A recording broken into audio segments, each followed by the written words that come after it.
পরাজিত ফ্যাসিবাদ সীমান্তের ওই পারে বসে আছে, সে ওইখানে বসে ষড়যন্ত্র করতেছে। দেশের একটা মানে আছে 70 ভাগ লোকই পিআর পদ্ধতি চাচ্ছে। পিআর সিস্টেম যারা চায় তারা একটা ঝুলন্ত পার্লামেন্ট চায়।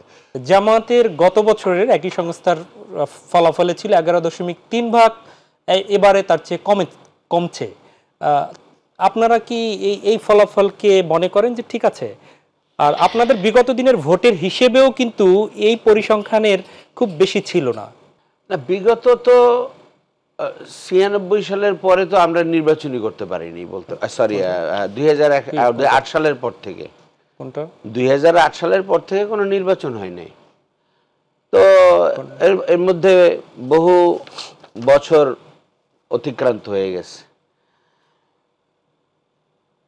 আর এইটা যে 5,500 লোকের একটা মতামতের রিফ্লেকশন আসছে, কিন্তু তারপরেও দুইটি সংস্থা থেকে আসছে। এটাকে চূড়ান্ত, এটা তো ফলাফল নয়।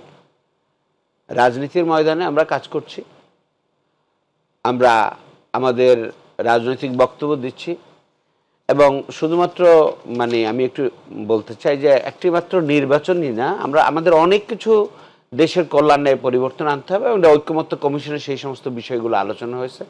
একটা নির্বাচন গ্রহণযোগ্য হওয়ার জন্য একটা লেভেল প্লেইং ফিল্ড দরকার। কনস্টিটিউশনকে ছেঁড়া কাটা করে একেবারে করা হয়েছে, এখনো সেটা তো অ্যামেন্ডমেন্ট হয় নাই। আমরা একমত হয়েছি, একমত হইলে তো এটাকে সংস্কার করতে হবে, এটাকে ডিক্লেয়ার করতে হবে, এবং ডিক্লেয়ার করে আইনি ভিত্তি দিতে হবে। না হলে এটা আইনি ভিত্তি না দিলে তো হবে না। আর সেই সাথে দেশের জনগণ একটা ভোটের পদ্ধতি, একসময় ভোটের পদ্ধতি ছিলই না।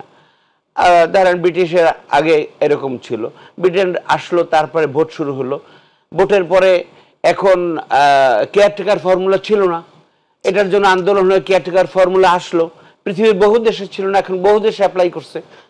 বাংলাদেশে এখন পিআর পদ্ধতি আসবে। এই সমস্ত গুলো আপনারা দাবি করছেন, আপনারা সেটার জন্য এতদিন আলোচনায় ছিলেন। আমি বলতে চাই পিআর সিস্টেম যারা চায়, না আমি আমি আমি আমি আমি একটু আমাকে যদি শেষ করতে দেন তাহলে সংযোজন করব। পিআর সিস্টেম যারা চায় তারা একটা ঝুলন্ত পার্লামেন্ট চায়।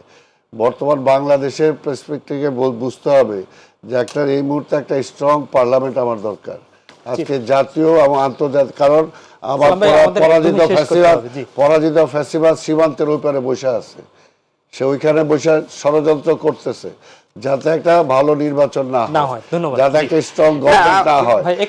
স্ট্রং গভর্নমেন্ট করতে হলে এই মুহূর্তে পিআর টিআর যাওয়ার কোনো সুযোগ নেই। না, ঠিক আছে, এটা মানে বিএনপির মতামত থাকতেই পারে, কিন্তু জামাত ইসলামী সহ আরো অনেকগুলো দলই এই মতের পক্ষে আছে, এবং দেশের একটা মানে আছে 70 ভাগ লোকই পিআর পদ্ধতি চাচ্ছে, এবং এতে জনগণের রিফ্লেকশন কারো হারানোর কোনো সুযোগ মানে নাই। অনেক ধন্যবাদ।